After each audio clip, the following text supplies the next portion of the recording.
it is good to be back in Georgia. যুক্তরাষ্ট্রের ৪৭তম president হিসেবে Donald Trump শপথ গ্রহণের পর থেকে দেশটিতে মাত্র দুদিনেই ব্যাপক পরিবর্তন পরিলক্ষিত হয়েছে। ক্ষমতা বুঝে নিয়েই ৭৮টি নির্বাহী আদেশে স্বাক্ষর করেছেন ট্রাম্প, যার ফলে প্রবল আতঙ্কে আছেন অবৈধ অভিবাসীরা। একইভাবে দুশ্চিন্তায় দিন কাটাচ্ছেন অভিবাসী বাংলাদেশিরাও। ২০ জানুয়ারি ট্রাম্প শপথ গ্রহণের পর থেকেই নথিপত্রহীন অভিবাসীদের ধরপাকড়ে যুক্তরাষ্ট্রের বিভিন্ন রাজ্যে অভিযান শুরু হয়েছে। ইতিমধ্যে নিউ ইয়র্কের ব্রুকলিন বরোর ফুলটন এলাকা থেকে ৪ বাংলাদেশিকে গ্রেফতার করেছে immigration and customs enforcement ICE. শপথ গ্রহণের পর থেকে ডোনাল্ড ট্রাম্প মঙ্গলবার পর্যন্ত শুধু অভিবাসন সংক্রান্ত শতাধিক নির্বাহী আদেশে স্বাক্ষর করেছেন। জো বাইডেন আমলের ৭৮টি নির্বাহী আদেশ বাতিল সহ নতুন ৪৭টি স্বাক্ষর করেছেন তিনি।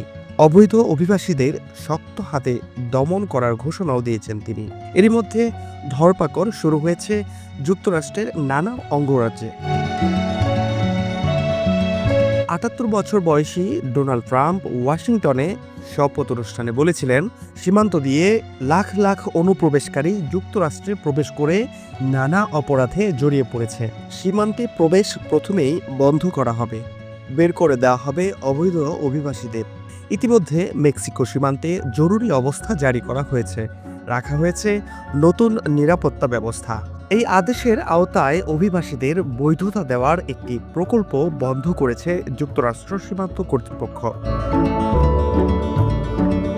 যুক্তরাষ্ট্রে বসবাসরত বাংলাদেশি বংশোদ্ভূত অ্যাটর্নি রাজু মহাজন সংবাদ মাধ্যমে বলেছেন, ট্রাম্পের বেশ কয়েকটি নির্বাহী আদেশে বাংলাদেশিরা ক্ষতিগ্রস্ত হতে পারে। যারা ব্রাজিল, আর্জেন্টিনা সহ দক্ষিণ আমেরিকার পথ ধরে মেক্সিকো সীমান্ত দিয়ে অবৈধভাবে যুক্তরাষ্ট্রে ঢুকতেন, সেই পথ পুরোপুরি বন্ধ হয়ে যাবে।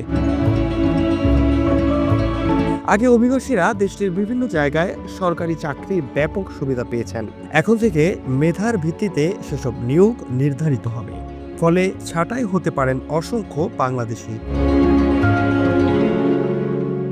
সংবিধানের তোয়াক্কা না করে নির্বাহী আদেশ জারি করে জন্মসূত্রে নাগরিকত্বের একটি বিধান বাতিল করেছেন ট্রাম্প। এতে করে এখন থেকে ৩০ দিন পর যুক্তরাষ্ট্রে জন্ম নেওয়া অবৈধ অভিবাসীদের সন্তানেরা দেশের নাগরিকত্ব পাবে না। তবে ইতিমধ্যেই এই নির্বাহী আদেশের বিরুদ্ধে ২৪টি রাজ্য ও শহরে মামলা হয়েছে।